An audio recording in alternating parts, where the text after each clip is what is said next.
संज्ञा पता है कि रामनवमी या छुट्टी है। 19 साल का जब बच्चा होता है ना, तो उनका जो तिथि और तारीख वो दोनों सेम आता है। छोटे बच्चे हैं जो आगे जाके भारत के भावी नागरिक बनेंगे, राष्ट्र के प्रति कार्य करेंगे, इन सब चीजों से कटे रहते हैं, उसको दो संसार बना दिया है। नमस्ते अंशु दीदी। नमस्ते कृष्णा बहन। हम बहुत दिनों से सोच रहे थे तिथि दर्शिका के बारे में चर्चा करने के लिए जी, तो आज ये शुभ समय आ ही गया है। समाज में जो लोग हैं उन तक भी ये चर्चा पहुँचे, तिथि दर्शिका का जो सामान्य ज्ञान है वो उन लोगों तक भी पहुँचे। तो चलो वो चर्चा को आगे बढ़ाते हैं आज। हाँ, ये आपने बहुत अच्छा विचार किया कृष्णा बहन, क्योंकि ये जो तिथियों को लेके जो एक असमंजस की स्थिति जो सामान्य रूप से अब समाज में रहती है वो ना बढ़ती जा रही है। जैसे आपने देखा होगा कि अभी कुछ दिन पहले जो होली का समय था, हाँ। उस दिन चंद्र ग्रहण भी था। हाँ। तो उस कारण से उसकी तिथि जो थी, या जिसे हम कहते हैं खेलने वाली होली या दुल्हनडी जिसे कहते हैं, कि वो उसके अगले दिन होगी। तो उसको लेके बड़ा असमंजस था। लोग बड़े माने कुछ तो एक खिन्न भी हो गए थे कि ऐसा क्या कि आज खेलनी है, कल खेलनी है, ये ऐसा क्यों होता है हर थोड़े दिन बाद, या कोई भी भारतीय अवसर होता है तो उसके अंदर कभी एक दिन होता है, कभी दूसरा दिन होता है। आपस में ही जो पंडित लोग हैं वो बोलते हैं नहीं इस दिन होनी चाहिए, कोई कहता है उस दिन होनी चाहिए। एक हमारा बहुत ही सामान्य ज्ञान जो हुआ करता था तिथि का, जो जिसको हम काल दर्शन कहते हैं, वो अब समाज से हट गया है वो। तो ऐसे में जो ऐसा क्या किया जाए कि जिससे सबको आसानी से सरल रूप से अपने आप समझ में आए तिथियाँ, और ऐसा मतलब ऐसा हम बैठ के किसी को बताएं तो व्यक्ति एक बार सुनेगा फिर भूल जाएगा। तो क्या ऐसा कोई हमारे पास ऐसा कोई उपाय हो सकता है या ऐसा कोई समाधान है जिससे हम इसको सरल रूप से समझ सकें? और मैं जब कहती हूँ हम समझ सकें, सब लोग, माने छोटा बच्चा होता है, हमारे आपके जैसे आयु के लोग हैं, गृहिणियाँ हैं, कोई भी है, सबको सरल रूप से कैसे समझाया जाए। तो इसको लेके आप लोग, मुझे पता है कि आप बहुत एक बड़ी विशेष कुछ विचारों पे आप लोग काम कर रहे हैं, तो उसके बारे में अगर आप थोड़ा सा बताएं तो ना मुझे ऐसा लगता है कि ये एक ऐसी वस्तु है जो सब तक पहुंचनी चाहिए। तो आप उसके बारे में थोड़ा बताइए। सबसे पहले तो हम यहाँ तक क्यों पहुँचे वो बताना चाहूँगी मैं। हमारे कुछ मित्र हैं, उनके घर हम कभी जाते हैं तो उनके घर में ऐसे जो कैलेंडर, कुछ घर ऐसे भी है कि आजकल जो कैलेंडर हमें दिखता है, जो ग्रेगोरियन कैलेंडर जनवरी से लेकर दिसंबर तक का जी, तो वो कैलेंडर भी उनके घर में वो लोग रखते नहीं हैं। तो वो मोबाइल में देख लेते हैं कि ये उत्सव कौन सी तारीख को है। बच्चों को भी वही ये रहता है कि कौन सी तारीख को है। अभी मेरी एक सहेली है, उनके लड़के को मैंने ऐसे ही पूछा कि हमारा नव वर्ष कब आता है, हमारे न्यू ईयर कब है, तो वो बोलता है आंटी वो आता है 1 जनवरी बताया, तो वो तो अपना नहीं है। तो मैंने बोला अपना कौन सा है, गुड़ी पड़वा करके। हाँ क्या वो हमारा नव वर्ष है? मैंने बोला हाँ वो नव वर्ष है। वो कब आता है? वो कुछ तो मार्च अप्रैल। तो उनको वो भी नहीं पता है कि हमारे जो भी उत्सव है वो तारीख के ऊपर आधारित नहीं है, वो तिथि से आधारित है। और आजकल जो भी हमारे कैलेंडर्स जो रहते हैं सामान्य रूप से वो टेबल फॉर्म में रहते हैं। हाँ। और मुख्य रूप से उसमें तारीखें दी रहती है, बड़े बड़े अक्षरों में तारीख रहती है, और तिथियां जो है उसको बहुत ही छोटे अक्षरों में दिया गया है। तो बच्चों के मन में वही जाता है कि तारीख है वही मुख्य है, और जो तिथियां वगैरह है वो बहुत ही गौण है। तो वहाँ पे जो 16 संस्कार है उसमें से बहुत सारे संस्कार है, जैसे कि विवाह है, श्राद्ध वगैरह है। तो हमारा जो भी है वो पूरा तिथि के ऊपर आधारित है। लेकिन तिथि है वो क्या है वो आजकल के बच्चों को, या तो फिर जो भी उनके माता पिता है, बहुत सारे माता पिताओं को भी पता नहीं है। और अगर किसी को उसमें रस है तो वो पंचांग करके जो पुस्तिका आती है, पंचांग में दिया है, सब कुछ दिया है। तो पंचांग पुस्तिका जो है उसका जो स्वरूप है वो बहुत ही अच्छा है, बढ़िया है, लेकिन उसको समझने के लिए बहुत सारा समय देना पड़ता है, किसी से सीखना पड़ता है। तो वो आजकल शक्य नहीं है। तो हमने जो ये पंचांग है उसमें अलग अलग रंग भर के उसको एक विजुअल रूप दिया है और उसको एक बहुत ही आकर्षक बनाया है जो हर किसी को समझ में आ जाए।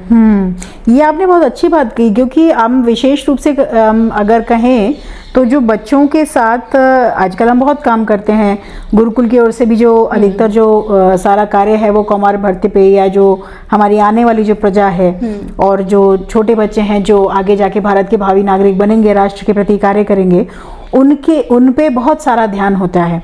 लेकिन जब हम ऐसी वस्तुओं की बात करते हैं जो अब हमारे जीवन में हमको प्रयोग करनी है, या जो हमारा रोज का जीवन है, उसके अंदर इन सब चीजों से कटे रहते हैं। उसको दो संसार बना दिया है कि एक संसार है जो बड़े बूढ़ों के लिए है, हाँ, और एक दूसरा संसार है जो बच्चों के लिए है। इसी तरह से जैसे आपने तिथि की बात करी, तो तिथि जानना किसी बच्चे के मन में ना तो ये उत्सुकता आती है, ना ये जिज्ञासा आती है कि ये क्या तिथि होती है।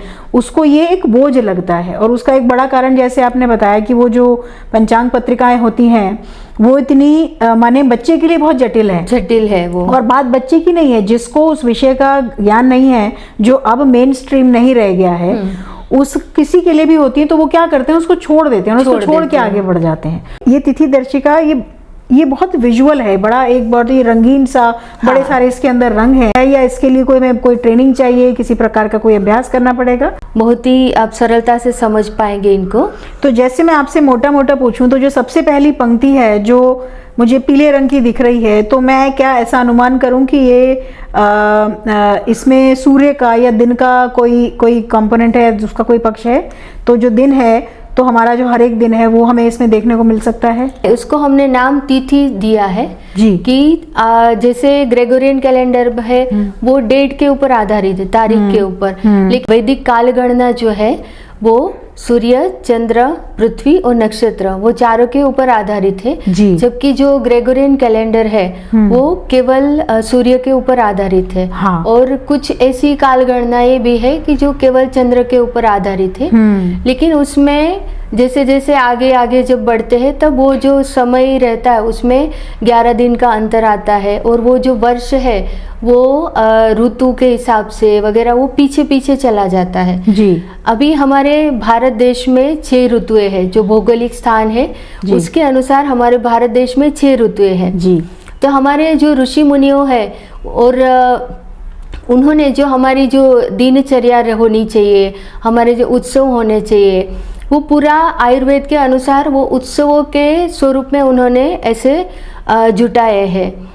तो अगर अभी होली का त्यौहार आता है तो होली के त्यौहार में बच्चे पानी से खेलते हैं, रंगों से खेलते हैं, पलाश पुष्प का वो रंग बना के उनसे खेलते हैं। तो वो पूरा आयुर्वेद के ऊपर आधारित है। तो अगर आपको होली पानी से खेलना है तो उस समय वो जो ऋतु है वो भी उसके अनुकूल होनी चाहिए ऐसे।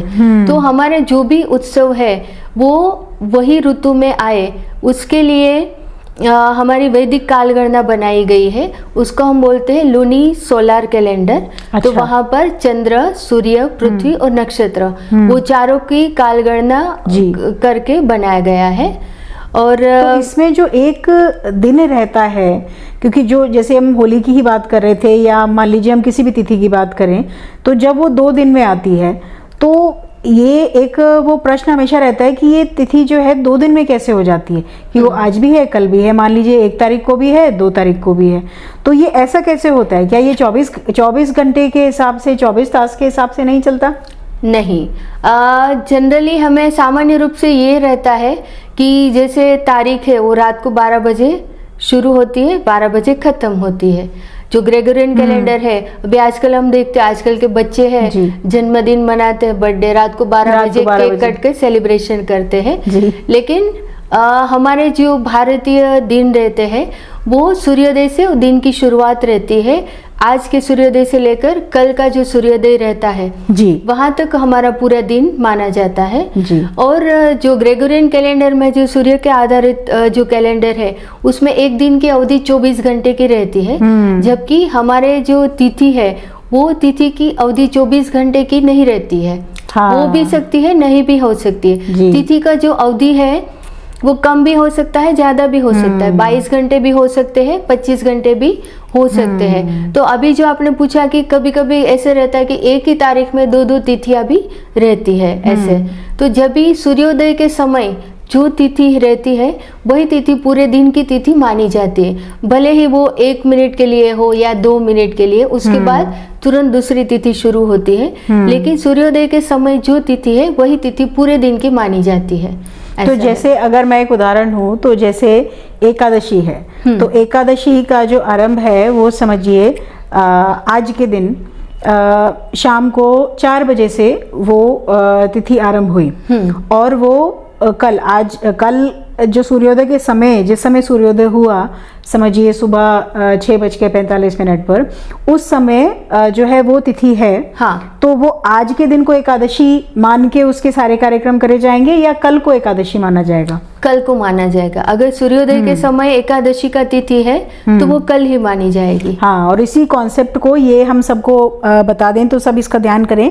उदया तिथि, आपने शब्द सुना होगा कि हम उदया तिथि में करते हैं। तो उदया तिथि का अर्थ ये होता है कि जिस दिन सूर्योदय के समय पर जो तिथि है वो वाली तिथि से उस दिन का सारे कार्यक्रम होता है। और ऐसे में एक बात जो आपने बहुत ही महत्वपूर्ण बिंदु बोला कृष्णा बहन, जो तिथि है वो 23 घंटे की भी हो सकती है, 25 घंटे की, माने वो 24 घंटे की ही होगी। ये जो है एक ग्रेगोरियन, या हम इसको कई बार पाश्चात्य भी कह देते हैं कि एक पाश्चात्य कॉन्सेप्ट है, सरलता के लिए इस प्रकार से किया गया है। मुख्य रूप से क्या होता है कि ये जो तिथि होती है, हम सब जो है ये जो ब्रह्मांड है जिसको हम कॉस्मोस कहते हैं, हम सब इसका भाग है। वी आर कॉस्मिक बीइंग्स, हम सब भी ब्रह्मांडीय प्राणी हैं, हम प्राकृतिक वस्तुएं हैं, हम प्राकृतिक तत्व हैं।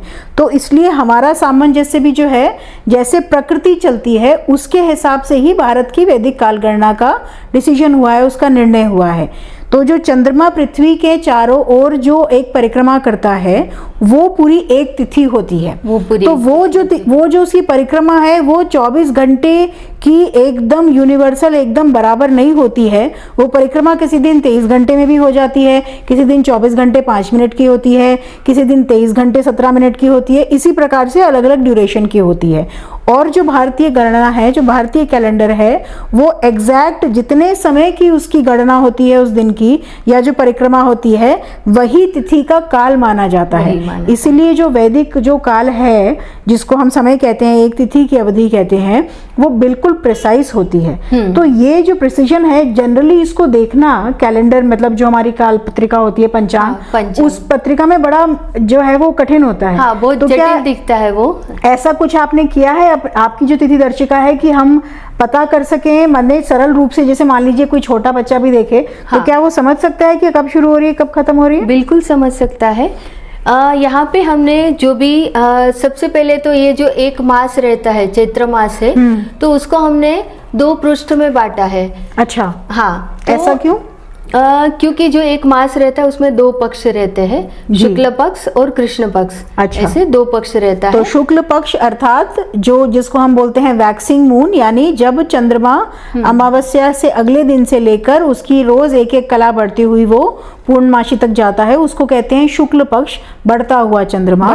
और जब अमावस्या, जो पूर्णिमा से अमावस्या तक का जो यात्रा है, यानी जो पूर्णिमा से अगले दिन की प्रतिपदा से लेके आगे अमावस्या तक, उसे कृष्ण पक्ष कहा जाता है। तो आप बता रहे हैं कि जो शुक्ल पक्ष और कृष्ण पक्ष है, यानी जो सामान्य कैलेंडर हम देते हैं उसमें एक मास जो है 1 पेज में होता है, और आपके कैलेंडर में वो 1 मास जो है 2 पेज में है। हाँ। आपने बताया कि जो उत्सव है यहाँ पर जिस प्रकार से आते हैं, इन सब में जैसे एक उत्सव है, उस दिन तिथि कौन सी है, राशि कौन सी है, नक्षत्र कौन सा है, ये सब का हम निर्धारण करते हैं। हाँ। तो जैसे आपने बोला कि जिस प्रकार से जैसे पुष्य नक्षत्र है, तो जो सुवर्ण प्राशन का जो अभियान चलता है, वो प्रत्येक मास सुवर्ण प्राशन पुष्य नक्षत्र पर संस्कृति आर्य गुरुकुलम की ओर से भारत भर में बच्चों को निःशुल्क दिया जाता है। हाँ। आज के समय में हम करीब 5 से 7 लाख बच्चों को हर जो देते हैं।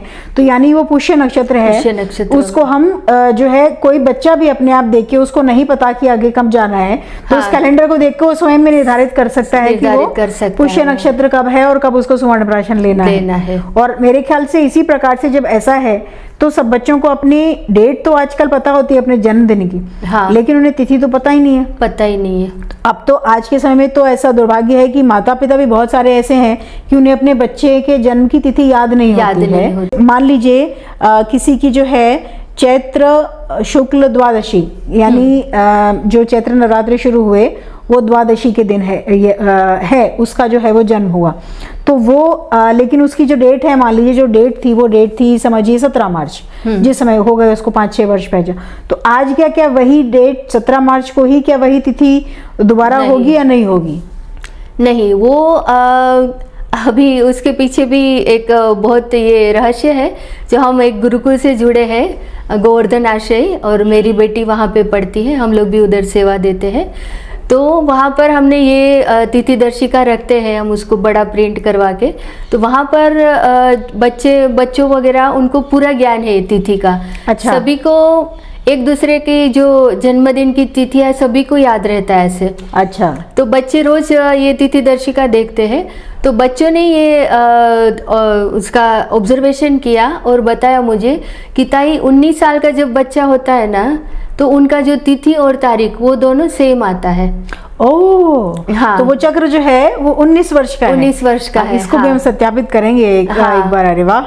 और ये उसने स्वयं बच्चे ने ये हाँ, जो है ये वाह वाह, ये उसने स्वयं अनुभव किया, अपने आप से इसकी गणना करके देखा। और ये कितनी अच्छी बात है ना कि जैसे आजकल जो बर्थडेज हैं वो सबको इस महीने में कितने स्कूल में है या जो मित्र मंडली होती है सबको एक दूसरे की डेट्स याद है, यानी जो उनकी जो दिन है वो याद है, यानी ग्रेगोरियन डेट्स याद है, लेकिन किसी को तिथि नहीं होती। लेकिन अगर आपने इसको पूरा उलट दिया कि केवल तिथियां ही याद हैं, हाँ। तो और उनके बच्चों के पास इस प्रकार की जो है काल गणना तिथि दर्शिका उपलब्ध है, तो वो आराम से देख के एक दूसरे को उनका जो सही दिवस है, सही जो तिथि है, उस मूल तिथि पर ही उसको एक दूसरे को जो है वो माने शुभकामनाएं दे सकते हैं, या अगर कोई कोई उत्सव का आयोजन है कुछ है उसके हिसाब से हो सकता है। तो ये तो इसमें जो आपने एक बड़ा अच्छा एस्पेक्ट बताया।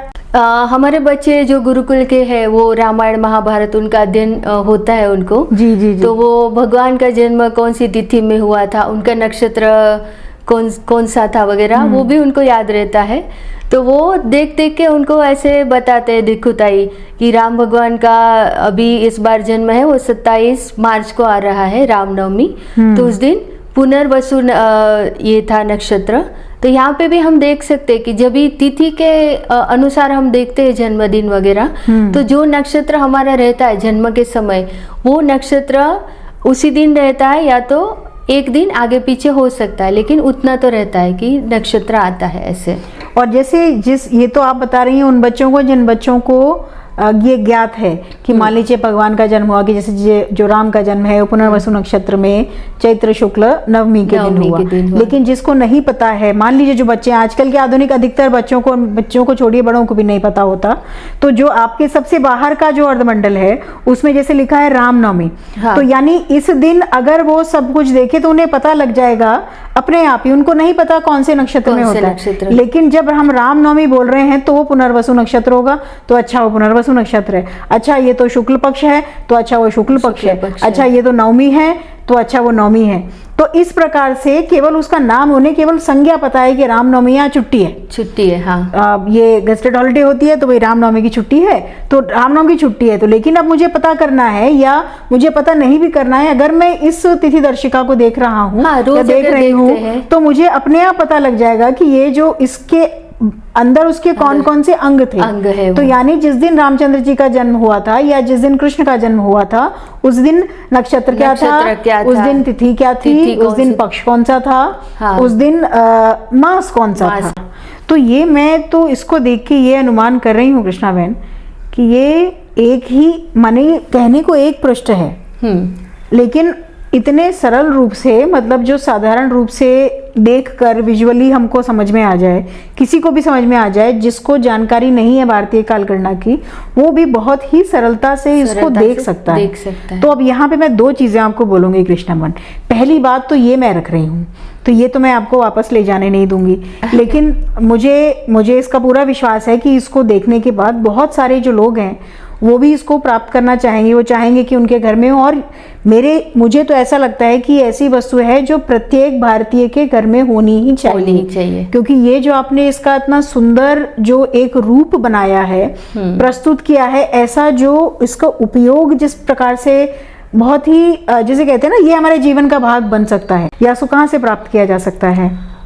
हमारे वेबसाइट www.shastracreeda.com वहाँ से ले सकते हैं, और उसका जो लिंक है वो डिस्क्रिप्शन में दिया है, वहाँ से आप प्राप्त कर सकते हैं। अच्छा, हमारा जो मूल भारतीय जो कालगणना है जी, वो 1 जनवरी से नहीं शुरू होता है जी बिल्कुल, वो चैत्र मास से ही शुरू होता है जी। तो ऐसी तिथि दर्शिका या तो ऐसी कालगणना आज तक मार्केट में हमने तो देखा नहीं है। जी तो बिल्कुल। शास्त्र क्रीड़ा का ये उद्देश्य है कि हमारे जो शास्त्रों में दिया है उसको एक सरल स्वरूप देकर सामान्य जनता के सामने रखे, ताकि हमारी सनातन संस्कृति को वो समझ पाए।